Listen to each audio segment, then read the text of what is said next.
Today is April 11th, 2018, and my name is Owen Rogers. I'm here in Washington, D.C. at the Library of Congress recording an oral history for the Library of Congress Veterans History Project. For the record, would you be so kind as to give us your name, first and last? Edward Field. Edward, would you spell your last name for me? Field, F-I-E-L-D. Thank you so much. That'll help the transcribers. And where were you born? I was born in Brooklyn. And is that where you grew up? I lived there till I was 5, and then my parents, who are Eastern European immigrant Jews, wanted to be in the real America, away from the ethnic world. So they moved us out to Long Island, Nassau County, Lynbrook, Long Island, where my father bought a house. And it was during the Depression, and he had a job all through the Depression working for MGM. He was a commercial artist. And so he could afford to pay, the house cost about $10,000. And with his salary of $35 a week, he could afford to raise 6 children and pay a mortgage. What did your mother do for a living? My mother really never worked. She didn't graduate high school. They were poor immigrant families on the Lower East Side. And she worked as a hat model. She was very beautiful.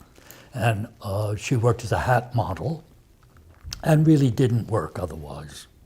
And were they born in the States or did they immigrate? They were immigrants. Okay. They came as children. And you mentioned that you had 5 brothers and sisters? Yes. And were you the oldest, or where was the disposition? I had 2 sisters older than me, but Okay. I was the oldest boy, which in traditional families, you have a certain demands on you. Now, you mentioned that your parents were Jewish. You were Jewish. Yes. Were you raised in that faith? No, my parents were non-believers. Okay.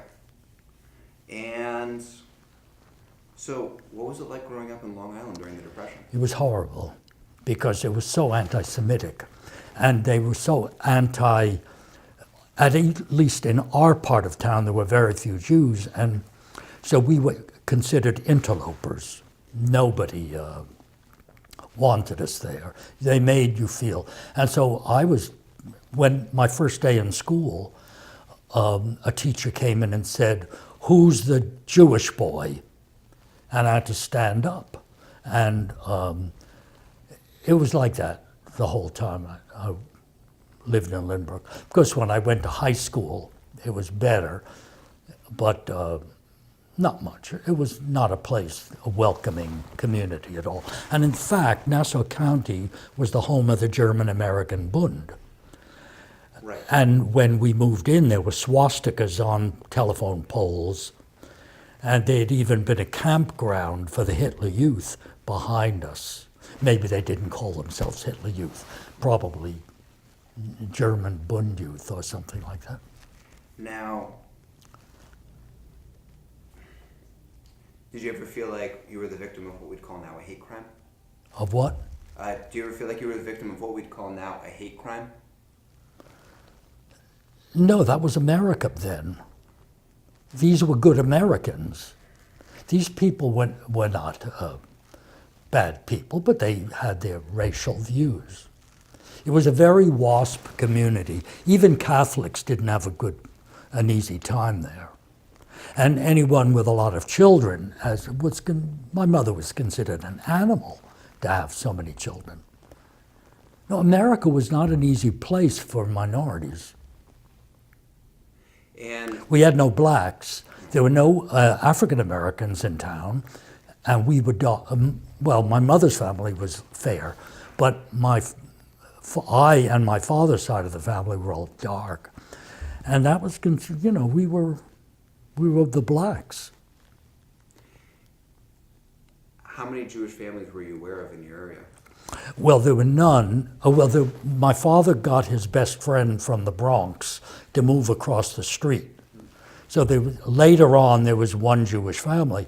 Any Jewish family that moved on our block moved out because they saw what the children were suffering. And I can't understand why my parents didn't see how we were all suffering and find some other place to live. Did you express this? Was there a dialogue in the household about the way that you felt? No. The thing is, we were being given housing, clothes, fed. I mean, my parents considered we were being raised well. And they did not know American life, though. Right. Yeah, So the anti-Semitism at home, that was the normal. The what? And were you aware, did you feel, or were you aware of any of the anti-Semitism that was occurring in Europe? Yes, and as a matter of fact, I remember my parents talking with friends, because they did have friends from the city who came out sometimes. And I remember once they talked about converting for the sake of the children, because Hitler was on the march, and they knew all about what was happening to Jews and whether we were at risk here. They didn't see that we were already being punished all the time. Now, did they correspond with any family members who were still in Eastern Europe? It's very strange, but they didn't keep contact. They came as children, and the ocean voyage was a barrier. It was like a great gulf between their lives before and their new lives. And as Hitler was on the march, as you say, how did your experiences on Long Island inform the way that you thought about, global anti-Semitism? And really the advent of the Second World War. Yeah, well, little kids didn't really. Right. These weren't. Yes. You were too young really to know much about the world. Though you knew about, you heard about things. There was the New Deal. I mean, there was Roosevelt, who was a saint. He was looked on. My family looked on him as a saint, and of course, it was a Republican town. So when we had a mock election in the schools, the Republican candidate always won. Right. So Alfred Landon won in 1936, and in 1940, Wendell Willkie won in Lynbrook, and probably all of Nassau County. So,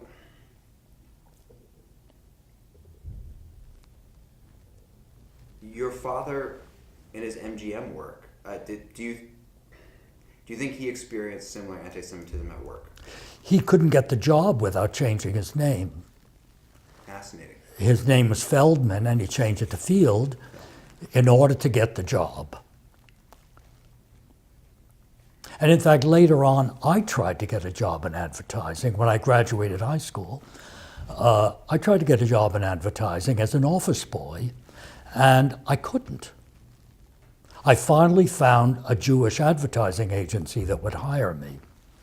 But Jews couldn't work in banks and oil companies. All kinds of corporations would not hire Jews. And in the New York Times, job listings said, I can't remember what they said, not no Jews, but Christian only or something like that. So really, the job market was very limited. That's why Jews went to medical school in Scotland, in Grenada, and other places where there were medical schools that would allow Jews in. I applied for Columbia University after high school, and I didn't make the 5% quota for Jews. All the big universities had 5 small quotas for Jews. And of course for blacks, like Yale allowed 5% Jews, but 1 or 2 blacks every term. How did you cope with the prejudice?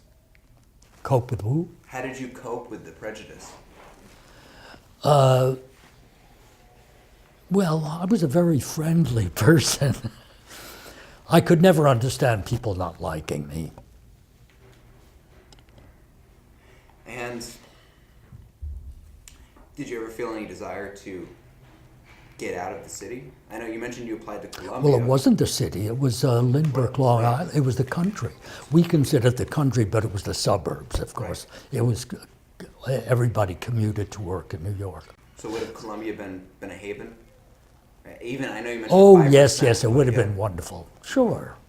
So after graduation, so what is the course of your life? What did you do when you didn't get into Columbia? Well, first I tried to get a job in advertising and ran into a lot of problems, but I got a job. You keep trying. And then I went to New York University. What did you study at NYU? My father made me study merchandise. I went to the School of Commerce and studied merchandising, which included advertising. Did you enjoy it?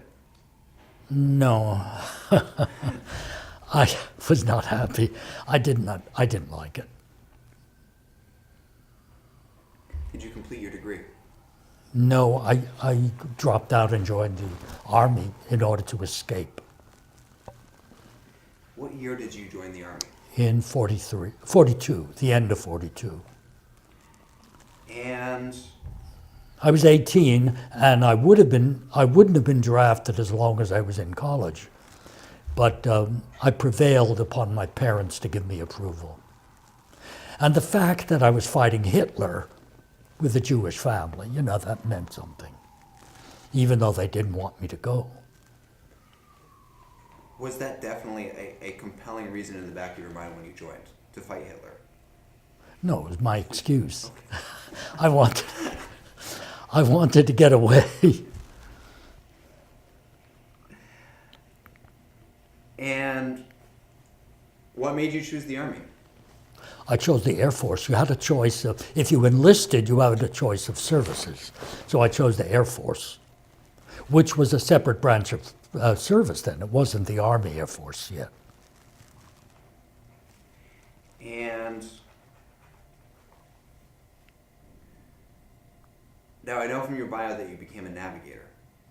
What were the steps required between enlistment and then your navigator training and rating? Enlistment meant I was an enlisted man, right? And I was trained as a clerk typist. I knew how to type already. I taught myself from a book.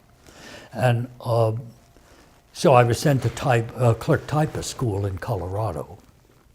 And then I was stationed, I got a job in Tinkerfield, Oklahoma, in the headquarters of the airfield, and as a clerk typist. And I was having an affair with a master sergeant of my barracks, and I actually moved into his room, because they had rooms, what they call non-commissioned officers. Right. And so I actually moved into his room, and we had quite an open affair. It was quite amazing. And then I decided I really had to get away from him. I thought it was, don't know why, just had to escape. And over my desk came a leaflet. I was in the transfer department, and a leaflet came across my desk that said, because of the loss of planes in the bombing of Europe, Germany, they were very short of airmen, and they would accept applicants, enlisted men who wanted to go to aviation cadets, whether you had a college degree or not. And I applied, and I was way underweight. I was very skinny. But I drank a lot of malted milks and ate a lot of bananas, and I passed. I didn't quite pass the test, but the sergeant in charge, he was a very nice guy, and he let me in.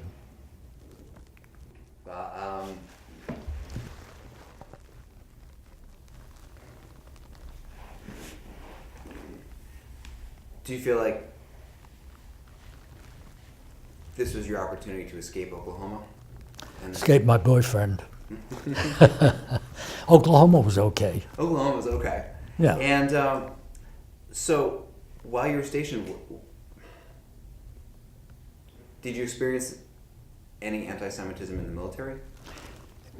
In the what? While you were serving stateside, did you experience any anti-Semitism within the I military? heard about it. Okay. I knew other people who had, but I never did. And in fact, one of the wonderful things about the Army was that they accepted me as I was. I was just another guy, and they liked me.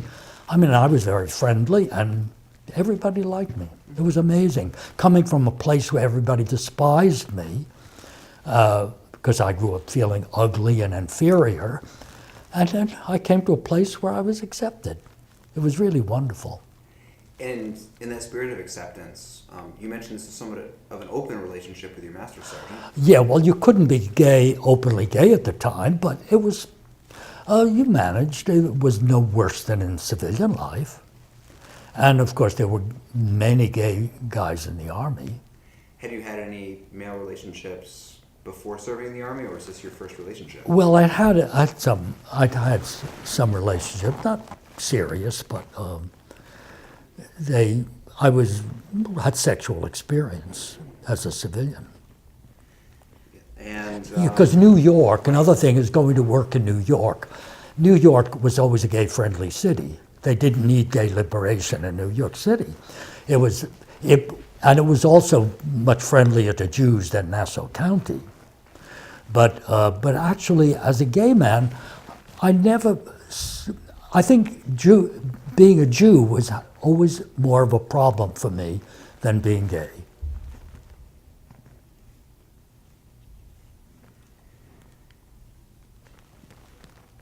And this is particularly fascinating.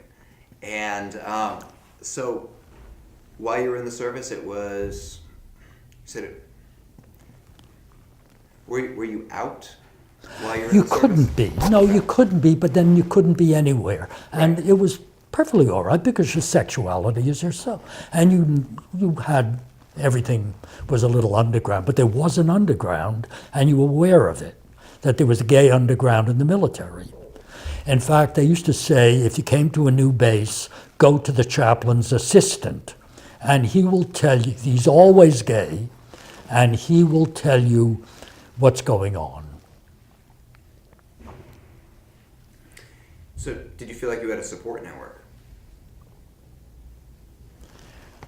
Everybody, of course, everybody liked me. It was amazing. I mean, for the first time in my life, I felt accepted. And when you volunteered for European service, Well, no. The thing is, I had to go through aviation cadets. and was this a commissioning process? You had to get commissioned. So that was a year of training.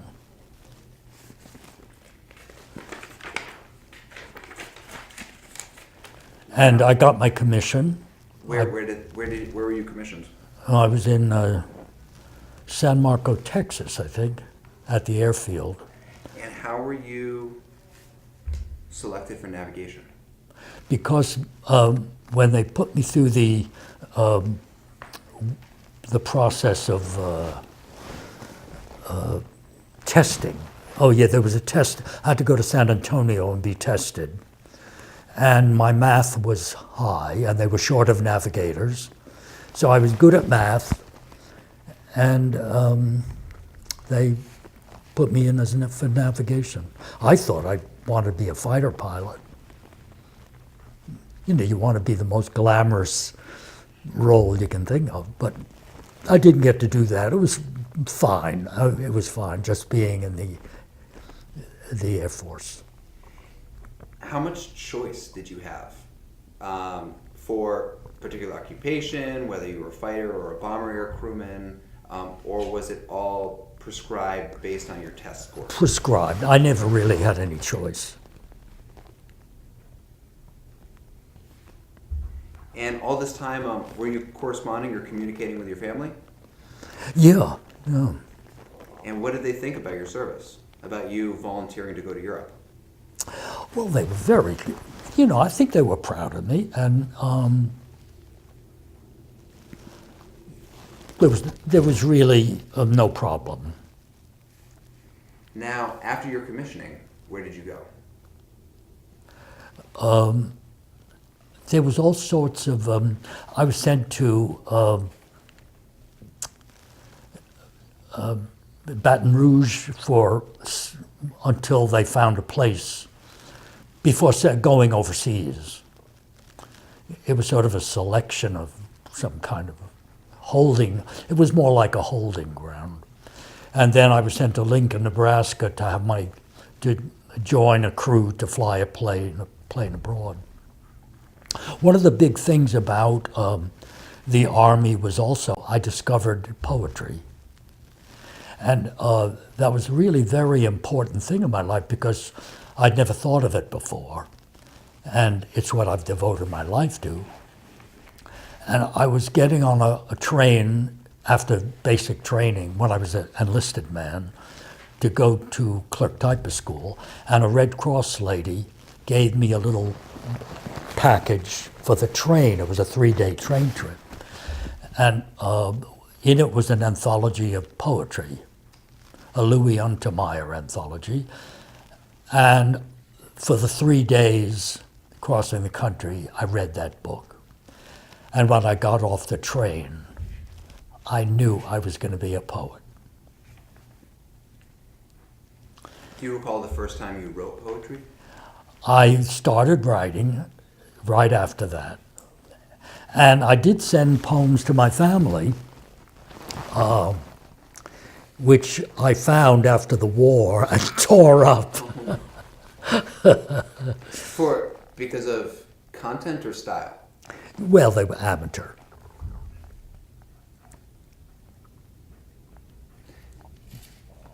And what did you write about?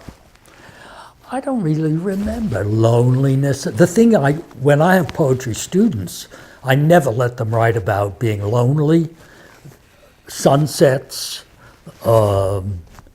springtime. There are a lot of general subjects that young people automatically write about. And I never let them, but that's the sort of thing you do at the beginning. Where did you look for inspiration?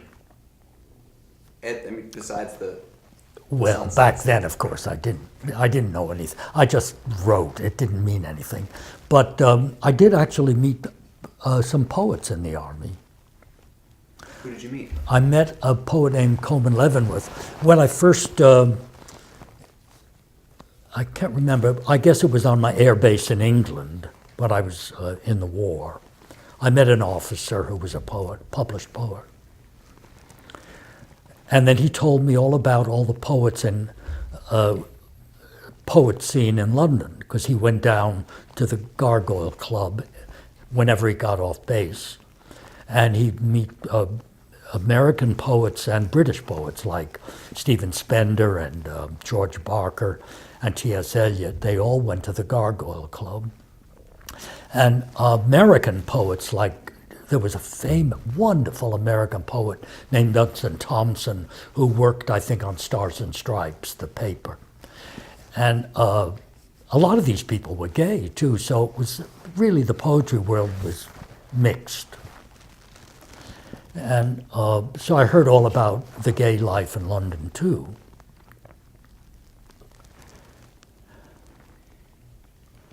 And did you ever submit anything for publication to Stars and Stripes?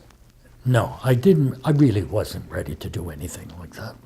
I didn't submit anything for publication until long after the war in 1948, 49.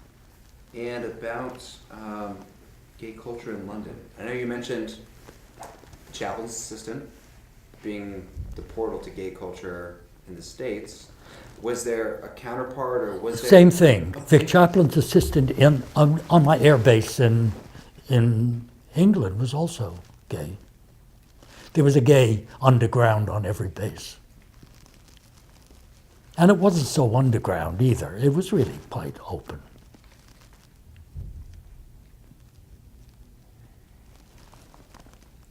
And in terms of feeling, I know you mentioned you're friendly. You have these feelings of acceptance for the first time. What was that culture like? What was it like going overseas, but having, that community of support? Well, also I was an officer. Right. There I was, this little boy from Lynbrook, despised little boy, and here I was, an officer. I was a child officer, like 20. And it was really extraordinary. I got even more money than the enlisted men. And were you able to share this part of your life with your crew? With who? With your air crew? You mean being gay? One of the gunners on the plane was gay. And I can't remember when we came out to each other, but it may have been after we crashed and we were thrown together at this. Were you out to any of the other members of your flight crew? No. But you mentioned that there was a gunner aboard your aircraft. Well, there was several gunners, but there was a gay gunner. Yes. Yeah. And after you crashed, they sent you to a resort together. Yeah, a recovery. And it was at that point that you came out to each other? I think so, yeah. We were hanging out there. I can't remember whether I knew before. I can't remember. It wasn't important. Now, what was that international experience like for the first time? You mentioned leaving Limburg. You're overseas. You're an officer. The pay is better than enlisted. Is it just... How did that jubilee compare to the responsibilities of being a bomber air crewman? Oh, well, I was a serious flyer. And I took my job very seriously. And people, the crew, when we were flying over Europe, they would always say, "Where are we? Oh, where are we?" And I didn't really know, because when you're navigating by coordinates, and so I would give them coordinates, which meant nothing. You don't really look at the ground that much. I did look at the ground, but I often didn't know. No. They respected me. I was a professional. And The thing is that whenever I was off base, I managed to connect to the gay world, which I didn't know anything about. I didn't know about gay bars or gay clubs. And in the Army, I learned about that. When I went to Paris, I went to a famous nightclub on the Champs-Élysées, started by Jean Cocteau, called Le Boeuf sur le Toit. And it was called a Surrealist nightclub when he founded it. But it became the bar was totally gay, with the armies, military men from all the armies of the world were there.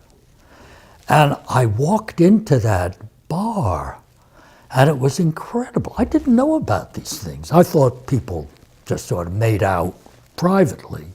I didn't know about this public gay world. And like I walked into, when I was stationed in the south of France, I walked into a restaurant in Marseille, and the whole restaurant of men turned around and looked at me. And a light went on. This is the gay world. I didn't know about it. I thought it was when you're a boy, you're hitchhiking somewhere and you get picked up in a car by a man and you have sex.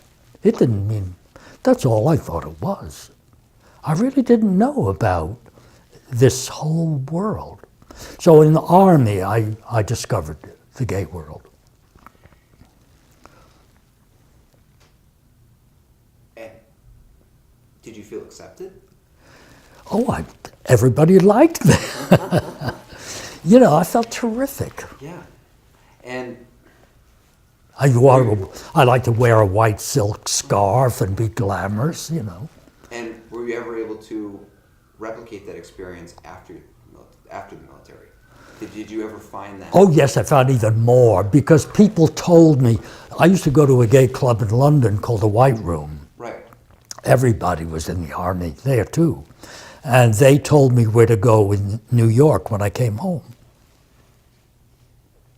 So I learned about gay bars, clubs, restaurants, the East 50s where all the budding actors lived. And I went to parties and I saw this is the gay world.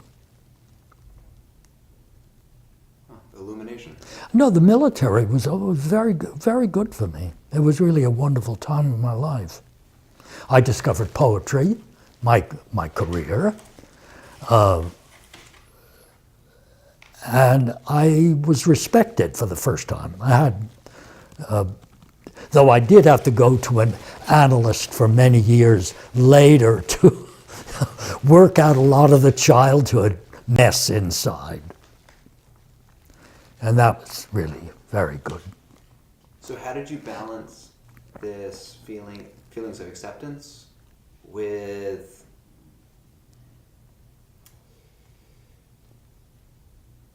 the weight of we talked about responsibility, but the danger of being a bomber crewman? You know, you have the 25 mission tour of duty. It is fabulous. The danger, it starts out as fear, but it becomes excitement, and it is the most thrilling experience you can have. And in fact, it ruins your life afterwards because life is so boring. And it is the most exciting thing in the world to go into combat. You'd fly through a field of flak. The sky is filled with bursting shells, and your plane goes right through it and is bouncing, and the flak is coming through the wall, cutting through the aluminum walls of the plane, and bouncing around your cabin. It is simply extraordinary. And you were alive. Of course, you could die too, and people on my crew died. Did you ever try to recreate those experiences after the military? Did you ever try to get that feeling back? In civilian life? Well, sex is a little bit, sex is the most exciting thing in civilian life. So I did do a lot of sex. And yeah, once you've reached that emotional high, I've just chased that feeling through sex. Did you ever feel that kind of satisfaction through poetry or publishing? Oh, poetry is wonderful for that. You get, when a poem works out, it's a wonderful feeling. It's really one of the most wonderful feelings in the world. And then reading the poem in public. I mean, I had to do readings. I've done hundreds of readings around the country, colleges, and here in the Library of Congress I read, gave a reading, and Poetry Center in New York. No, I've had a lot of attention. Do you ever feel any, the point of comparisons are so far apart. Yeah, they're so different. Did you ever feel any terror associated with reading your poetry aloud? No, I like. Okay. Once The thing is, another thing is, I've been an actor also. Okay. And being an actor is also, to be an actor on stage and make a big speech to the audience, oh, it's a wonderful feeling. Now, if we could walk back a little bit to just the nuts and bolts of your service, where were you flying missions out of? I was stationed on an airfield in the Midlands in England called Grafton Underwood, near Kettering. And what type of aircraft were you sent to? A B-17, a Flying Fortress with 4-engine propeller plane. Sounds antique now, but we had propellers. And how many aircrew were aboard? Oh, it was about 9 or 10. And whom among your flight crew were you the closest? It's hard to say. You know, I liked everybody. Right. I didn't really know the enlisted men as well as the officers because we bunked together. And the enlisted men had their own barracks. Though I often went over there to schmooze with them.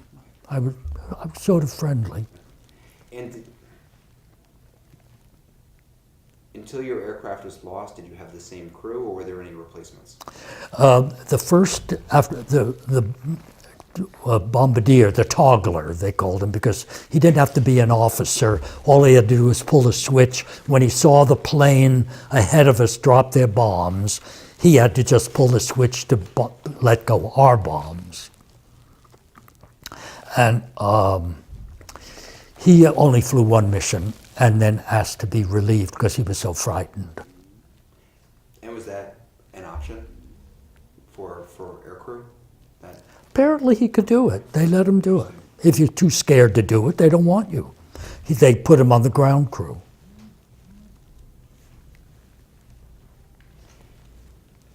And how many missions did you fly? 27. How many missions were in a complete tour? Can't remember, but the thing is, the war ended Right. when I had 25, and I volunteered for a couple more because I could not stop it. I could have gone on and on. I was going to ask, I was under the impression that 25 missions was a complete tour. Well, no, they changed that because when they did stop knocking the planes down, I think it was lengthened to 28. And with the 2 missions that you picked up, did you fly those with another crew? Yeah, What was that like? it was nice. And We bombed submarine pens in France. The Nazis still held out in a few little corners. So we bombed their submarine pens in Royan in the south of France, and on the Bay of Biscayne, I think it was. And also the Czechoslovakia in Pilsen, I think it was an automobile factory that was making aircraft parts. And Oh no, that was in my own crew, sorry. and at any point, did you feel any kind of ideological attachment to war against the Nazis as a Jewish? Oh yeah, you knew you were fighting the Nazis. Right. Yeah. Right, or I just And you see, that's why you justified bombing the people, destroying these ancient cities. It was really to get rid of the Nazis.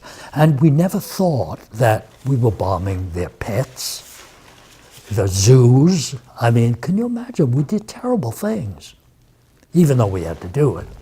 But I don't know how bombing the centers of these historic cities, I'm not sure it was such a wonderful thing to do. I have my doubts about it now. And so, as a national focus, so war against the Nazis, but how about as a personal focus of you? Well, as being a Jew, right, yes. as a Jew, And if I had been captured, that would have been more serious than if the other boys had been captured. and did you have a plan in mind? Something, if you were captured, would you hide your identity? You couldn't, because your dog tags had a J on it. That was the craziest thing in the world. And they treated the Jewish officers much worse than the others. So, yeah, as an individual, you were Jewish, you were gay. Were you? I didn't think gay was a disadvantage. No, not at all, but just in terms of the Nazi selection of their victims Oh. applied to sexuality as well. Oh, well, they did, but yeah, but I don't think Right. prisoners of war, I don't think, Oh, were divided by gay and straight. But as a person, as an individual, was it? I never felt that was a disadvantage. No. Because, you know, all the men, they're all men too. Right. Well, I was going to say, like, was there any? Did you have any kind of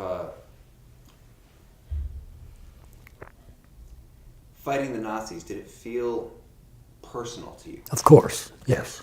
Yeah, I was a Jew. I was a Jew. Yeah, I never could forget that. Okay. And so, 27 missions. I did read a poem that you wrote before our oral history. And in it, you describe a damaged aircraft and a crash landing. We were bombing Berlin on our first bombing raid over Berlin. Shall I read the poem? Yes, please. I call it World War II.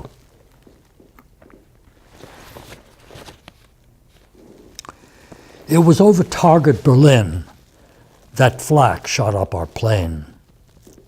Just as we were dumping bombs on the already smoking city. On signal from the lead bomber in the squadron.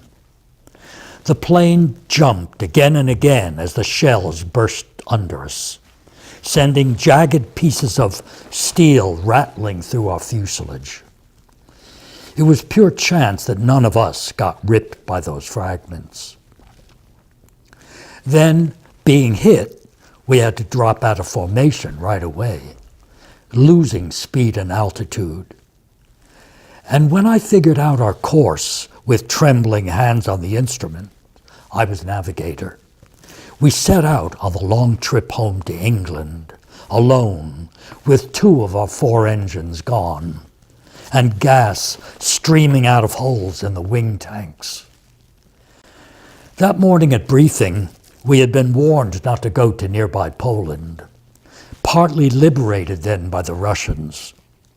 Although later we learned that another crew in trouble had landed there anyway, and patching up their plane somehow returned gradually to England, roundabout by way of Turkey and North Africa. But we chose England, and luckily the Germans had no fighters to send up after us then, for this was just before they developed their jet.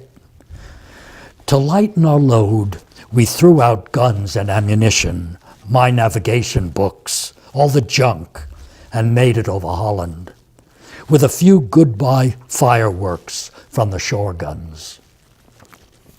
Over the North Sea, the 3rd engine gave out, and we dropped low over the water. The gas gauge read empty, but by keeping the nose down, a little gas at the bottom of the tank sloshed forward and kept our single engine going. High overhead, the squadrons were flying home in formation. The raids had gone on for hours after us. Did they see us down there in our trouble? We radioed our final position for help to come, but had no idea if anyone happened to be tuned in and heard us. And we crouched together on the floor, knees drawn up and head down in regulation position for ditching. Listened as the working engine stopped. A terrible silence. And we went down into the sea with a crash. Just like hitting a brick wall. Jarring bones, teeth, eyeballs, panicky. Who would ever think water could be so hard? You black out and then come to with water rushing in like a sinking ship movie. All 10 of us started getting out of there fast. There was a convenient door in the roof to climb out by, one at a time. We stood in line, water up to our thighs and rising. The plane was supposed to float for 20 minutes, but with all those flak holes, who could say how long it really would? The 2 life rafts popped out of the sides into the water, but one of them only half inflated, and the other couldn't hold everyone. Although they all piled into it, except the pilot, who got into the limp raft that just floated semi-submerged. The radio operator and I out last. Did that mean we were least aggressive, least likely to survive? The 2 of us stood on the wing, watching the 2 rafts being swept off by the waves in different directions. We had to swim for it. Later, they said the cords holding rafts to plane broke by themselves. But I wouldn't have blamed them for cutting them loose, for fear that by waiting for us, the plane would go down and drag them with it. I headed for the overcrowded good raft, and after a clumsy swim in soaked, heavy flying clothes, got there and hung onto the side. The radio operator went for the half-inflated raft, where the pilot lay with water sloshing over him. But he couldn't swim, even with his life vest on. Being from the Great Plains, his strong farmer's body didn't know how to wallow through the water properly, and a wild current seemed to sweep him farther off. One minute we saw him on top of a swell, and perhaps we glanced away for a minute, but when we looked again, he was gone, just as the plane went down sometime around then, when nobody was looking. It was midwinter, and the waves were mountains, and the water ice water. You could live in it 25 minutes, the ditching survival manual said. Since most of the crew were crowded onto my raft, I had to stay in the water hanging on. My raft? It was their raft. They got there first, so they would live. 25 minutes I had. Live, live, I said to myself. You've got to live. There looked like plenty of room on the raft from where I was, and I said so. Couldn't they squeeze together more? But they said no. When I figured the 25 minutes were about up, and anyway I was getting numb, I said I couldn't hold on anymore. And a skinny kid from Arkansas, the ball turret gunner, got out of the raft into the icy water in my place. And I got on the raft in his. But first he insisted on taking off his flying clothes, which was probably his downfall, because even wet clothes are protection. And then he worked hard pulling the raft, kicking with his legs, and we all paddled to get to the other raft, and we tied them together. The gunner got into the flooded raft with the pilot and lay in the wet, where shortly after the pilot started gurgling green foam from his mouth. Maybe he was injured in the crash against the instruments, and by the time we were rescued, he and the little gunner were both dead. That boy who took my place in the water, who died instead of me. I don't remember his name even. It was like those who survived the death camps by letting others go into the ovens in their place.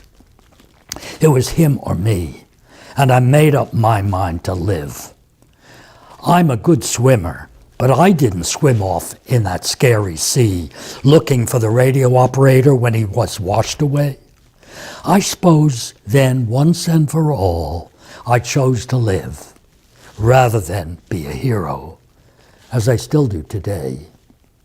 Although at that time I believed in being heroic, in saving the world, even if when the opportunity came, I instinctively chose survival.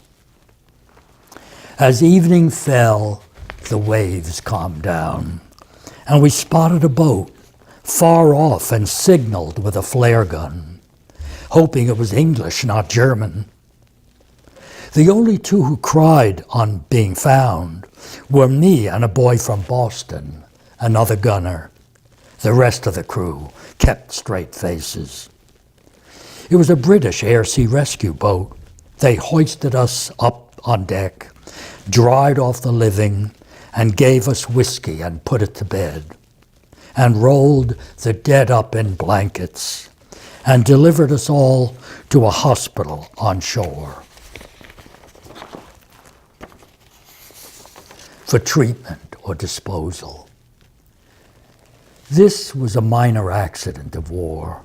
2 weeks in a rest camp at Southport on the Irish Sea, and we were back at Grafton Underwood, our base, ready for combat again.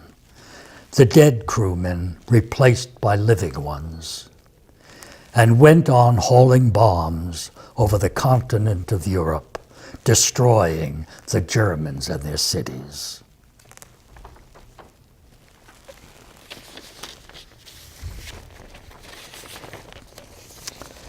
It was some experience, wow. How often do you think about that day? Well, the poem has been published a lot, and it appears in Poets of World War II, and I do read it a great deal. But at the moment, it's an extraordinary time right now, because of the work of an extraordinary woman from Ocala, Florida, Cindy Bryan. This whole story has come to life. She has researched this ball turret gunner who gave his life for me. She's done all the work of finding out who he was, as much about him as can be found, and there's not much. But she's done what's possible, and she has even managed to get him recognition. The amazing thing is, of course, it's hard to do this. Apparently, there was no possibility of getting him a medal. This is 73 years after it happened. She's been working on it for quite a while because she somehow she's connected to the bomb group. Her father was in the same bomb group, the 384th. And so she has a personal interest in it, and she's devoted herself to getting some kind of recognition for this poor boy who gave his life for me. And it's happening tomorrow.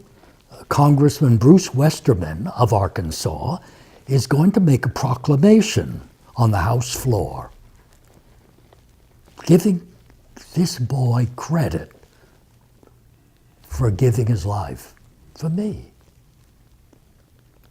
It's unbelievable. And the governor of Arkansas has also issued a letter on the same subject. What was the boy's name? Jack Coleman Cook. I did, as I say in the poem, I didn't even know his name. And I didn't know the enlisted men that well, not all of them.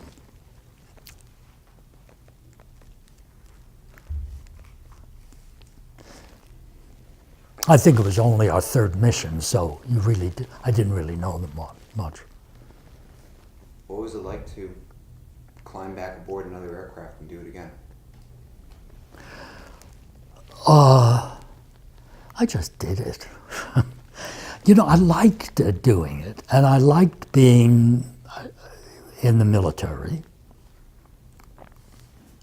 And I know you mentioned earlier that this was just this feeling of ecstasy. Do you feel like you ever suffer from post-traumatic stress? Or do you ever relive those events? No. I don't think I do.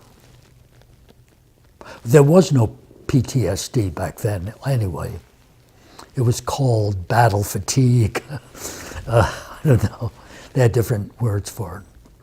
And they did say to people when the returning boys, they told people how to treat your returning boys. Do you feel like poetry was your outlet for stress? Oh, maybe. Actually, it took me several years to find myself as a poet. I did go back to college, but dropped out again and I actually went to Paris to become a poet. And I did, because on the boat going to France, I was seated next to a published poet. So luckily in my life, poetry and poets have come into it by chance. And this poet, Robert Friend, was a well-published poet. And he knew what he was doing. The thing about the discipline of modern poetry is very strict. It's not writing out your feelings, has nothing to do with it, or very little to do with it. But he showed me how to do it. We lived in Paris He lived in a hotel, another hotel, and we used to meet every day at a cafe. And he would show me drafts of the poems he was writing, and I saw how he did it. He saw what I was writing, which was just junk.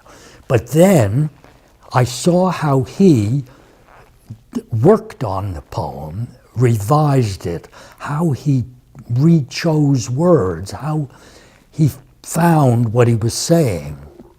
And it's really quite a complicated process, and I learned how to do it by seeing what he did.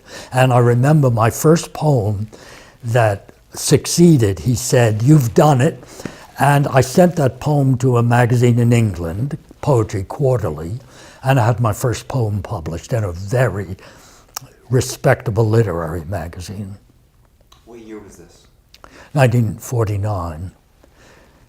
And then I was published in a big poetry magazine published in Italy by an American woman who owned a department store on Union Square and used the money to finance a very fancy literary magazine called Bottega Oscura. She was the Princess Marguerite Caetani, and she published some of my poems. So I was getting going right away. Took me another 15 years to get a book published. 1965? Or 63, actually. 63.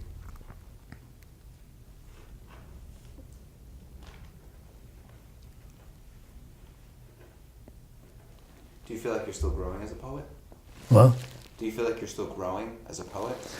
I don't know, but I'm sort of at the end. Since I'm 93, there's not that much more time.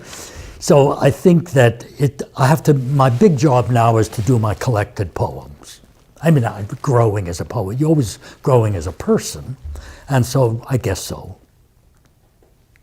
You throw away, I find myself throwing away more and more of the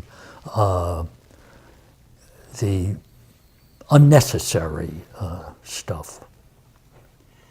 I was going to ask you about that. In the poem that you kindly read for us,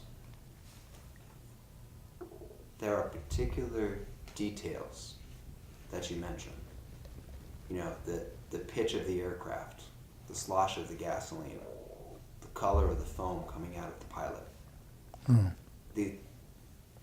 Where do these perseverant details come from?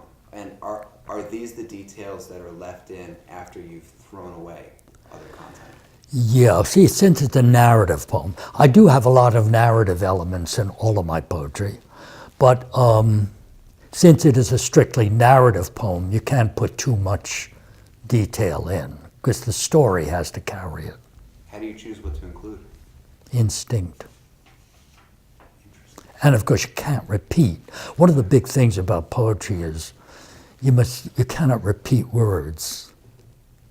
The language has to always be fresh and not boring.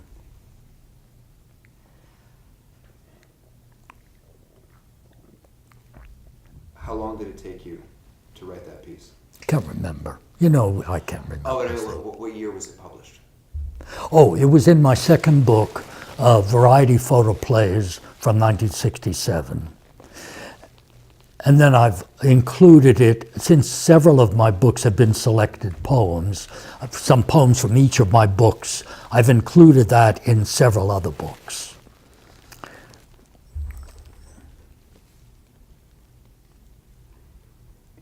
Is it your only poem about the war?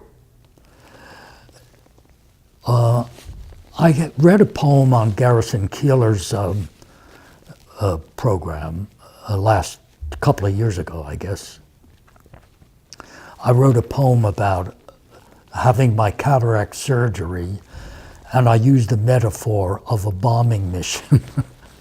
It's unlikely, but I did it. And because because the new lenses clear away the haze, so my metaphor was the smoke over the Ruhr when we went on a bombing mission over the Ruhr.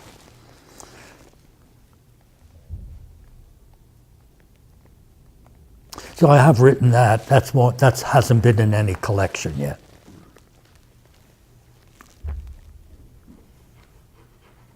And looking at the war, we've gone through, war and how it's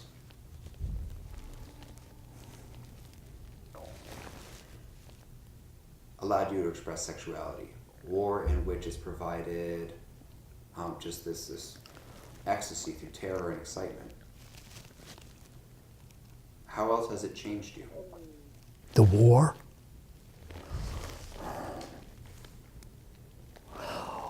Well, being a man, you go through many experiences. And it was my first experience of being away from home on my own, so that is really a big step into adulthood. It didn't erase my problems from childhood and all the torment I had and my problems with my father, say, who was a European tyrant. So I had to work on all that later because I didn't realize that was holding me back. But I did go on with my poetry. The war was really a great step in development. And so we've gone through your publications in the 1960s. You mentioned you taught. I'm not really, I've never really been at a university post, but I've taught courses. I was a poet in residence once for a term. I've given courses at the YMHA Poetry Center. I've taught poetry workshops. I had a course at Sarah Lawrence once. No, I've did a little teaching, and my students, I still have wonderful students that keep in touch. And you mentioned the methods that you learned in Paris. It's a method of being critical of yourself. And so that's what you have to do when you write poetry, be very critical. And how do you teach that kind of self-criticism? Or how would you impart that to, let's say, a young poet? I think osmosis. They see how you approach their poems. You look at their poems with the critical eye that they should have, and they catch on. Well, the clever ones catch on. And you mentioned the value of instinct. A what? You mentioned the value of instinct when it comes to adapting particular memories to poetry. I'm sorry, I didn't hear what you said. So you mentioned instinct in terms of... Oh, instinct. Yeah, of course, a lot of it is instinct. Now,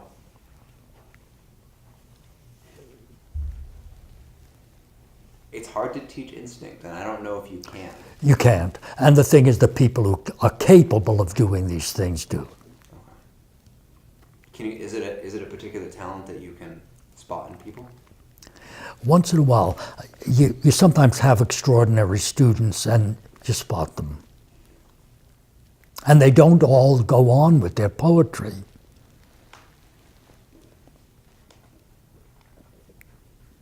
Two of my cleverest students did not go on with it. And did they go on to do anything similar? No. Or, okay, just completely deflected. They just didn't do it. Okay. How did that make you feel? So I'm in touch with both. Okay, wonderful. I'm glad to hear that there's still a connection. There was a wing panel. The bomb group has a wing panel from a B-17 bomber that is brought with. The bomb group wants all surviving members of the crews to sign this wing panel. And Cindy Bryan, the remarkable woman that I mentioned,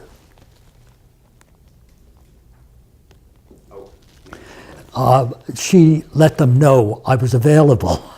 And they sent the wing panel to New York. And I found a room at the VA hospital. And this one of my great ex-students who is now in New Orleans came up, one of the extraordinary ones. She came up for the wing panel signing. It was quite an event. I read the poem, by the way, the same poem.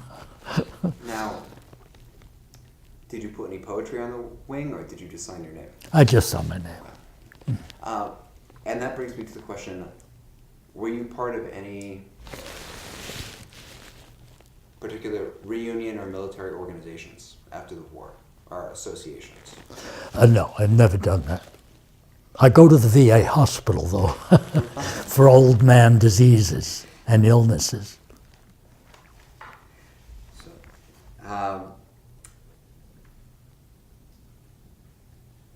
now, as another collection in the Library of Congress, this I believe will be your second, so you'll have multiple types of representation within this institution. I wanted to give you the opportunity to add anything to this recording that we perhaps have, failed to elaborate on to your satisfaction, or that we haven't yet discussed. I must say that I wasn't really cognizant throughout my life that somebody gave his life for me. You block that out. You can't live with the weight of it. It's like a karmic debt. You can't live with that. But I have had a remarkable life. I've had a wonderful career as a poet. Got a lot of attention. And even in old age, the one thing old people want is attention. And I get a lot of attention still. And I've had a wonderful partner.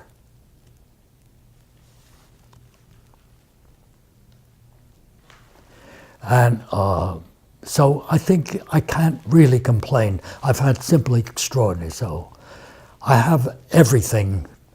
I have this young man sacrificing his life. I have him to thank for everything.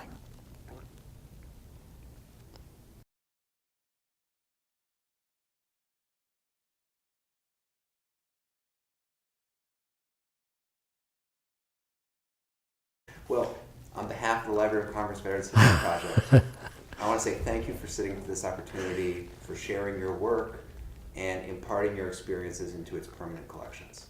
Thank you.